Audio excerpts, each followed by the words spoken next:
Have you ever really stopped to think about what powers, well, everything around us? I mean, from the smartphone in your hand to the entire electrical grid lighting up our cities. It's all governed by this kind of secret language, a fundamental rule of electricity. And today, we're going to dive in and decode that rule. Ohm's law. So let me ask you a question. What on earth could a tiny little smartphone charger, the one you plug in every night, and a massive chaotic lightning bolt have in common? I mean, they couldn't be more different, right? One is tiny and controlled, the other is just pure raw power. But believe it or not, they're both dancing to the tune of the exact same single elegant principle. Okay, so here's the game plan for today. We're going to start with what I call the electricity triangle. That'll give us the basic building blocks. Then we'll use a super simple water pipe analogy that'll make it all just click. After that, we'll see how this stuff works in your own home, and then, and this is where it gets really cool, we're going to look at when this law seems to bend and what that tells us about how things really work.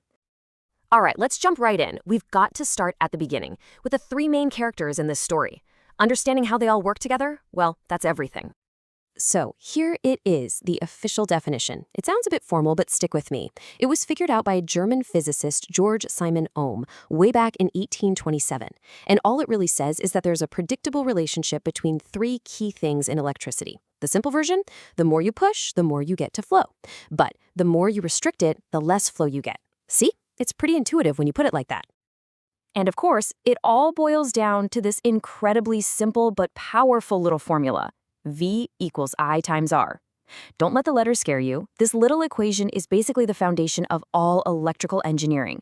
So let's break down what V, I, and R actually stand for. First up, we have V for voltage. The easiest way to think about this is just the push. It's the electrical pressure. Imagine a bunch of electrons just hanging out, not doing much. Voltage is the force that comes along and says, all right, get moving. It's the potential that makes everything happen. So once you have that push, what do you get? You get movement, and that's our next piece of the puzzle, I for current. This is the flow.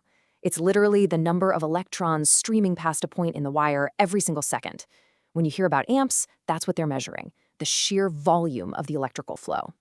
And last but not least, we have R for resistance. This is the restriction. Think of it like electrical friction. See, nothing flows perfectly for free. Every material creates a bit of a bottleneck. It fights back against that flow of current. And that fight is what we call resistance. It's why a copper wire is great for conducting and has super low resistance, and why the rubber insulation around it is great for stopping it. It has incredibly high resistance. Okay, so this brings us to a super handy little trick that engineers and technicians use all the time, the Ohm's Law magic triangle.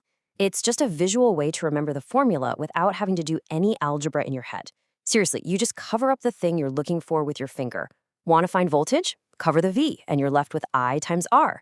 Need to find current? Cover the I, and you see V over R. It's awesome, right? So simple. All right, so the definitions are one thing, but to really, really get a gut feeling for how this all works, there is one analogy that is just perfect. We're going to think about all of this like it's just water flowing through a set of pipes. And check out how perfectly this maps. Voltage, the push, is just like the water pressure. Imagine a big water tank high up, that's a lot of pressure. Current, the flow, is just the flow rate of the water. You know, how many gallons are pouring out per minute. And resistance, the restriction, well, that's just how narrow the pipe is. It's common sense, right? If you want more water to come out, you can either crank up the pressure or you can use a wider, less restrictive pipe. It is the exact same principle with electricity. So look, this isn't just some abstract physics concept for a textbook. This law is working all around you, all the time, right now. Let's bring it out of the theory and into your kitchen and talk about something like your toaster. Okay, this is where the rubber meets the road. We can actually use this to figure things out. Let's imagine a really simple circuit. Say you've got a 12-volt battery hooked up to something that has 6 ohms of resistance. The question is, how much current is actually flowing? Well, we pull out our handy formula, current equals voltage divided by resistance. We just plug in the numbers, 12 volts divided by 6 ohms, and boom, you get 2 amps. It's really that easy.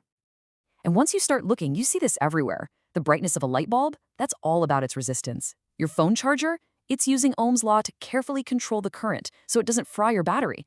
And think about a fuse. This is a great one. A fuse is literally just a tiny special wire designed with a very specific resistance. Its whole job is to melt and break the circuit if the current gets too high, basically sacrificing itself to protect your much more expensive electronics, or even your house. Okay, so by now, you've probably got a pretty good handle on this. It seems simple, it's predictable, it makes sense. But now it's time for the twist. Because everything I've told you so far, well, it isn't quite the whole story. And this, for me, is where it gets really, really interesting. We call it Ohm's law. That word, law, sounds so permanent, so unbreakable. But is it? Is it always true for every single material in every single situation? The answer is actually no. And you can see it right here. These two graphs tell the whole story. On the left, that's what we call an ohmic material, a simple copper wire, for example. As you dial up the voltage, the current goes up in a perfect straight line. The resistance stays the same. Simple. But now, look at the graph on the right. That's a non-ohmic material. That curve tells you that something much stranger is going on. So what's the big deal here? It's that for a lot of the stuff we use every day, resistance isn't some fixed, constant number. The perfect example is the filament in an old-school incandescent light bulb. When it's cold, it has one resistance, but as current flows through it and it gets white hot, its resistance goes way, way up. And that's why its graph is a curve, not a straight line. Yeah, this table really lays it all out.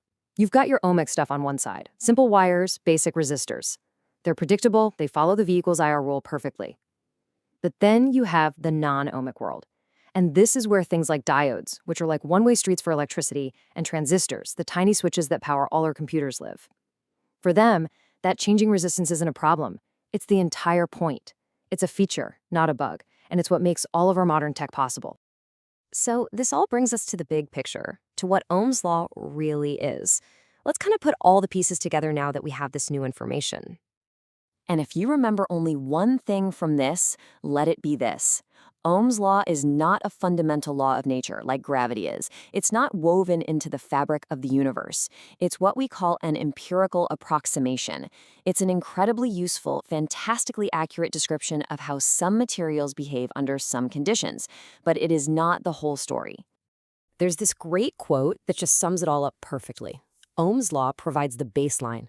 The deviations provide the engineering. Think about that.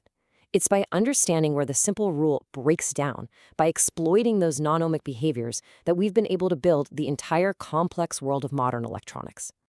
And so that leaves us with one final big question to chew on. If something as foundational, as basic as Ohm's law turns out to be more of a really, really good guideline than a universal rule, well, what else do we take for granted? What other scientific laws are just very good approximations, just waiting for us to find a deeper level of understanding? Something to think about. Thanks for joining me.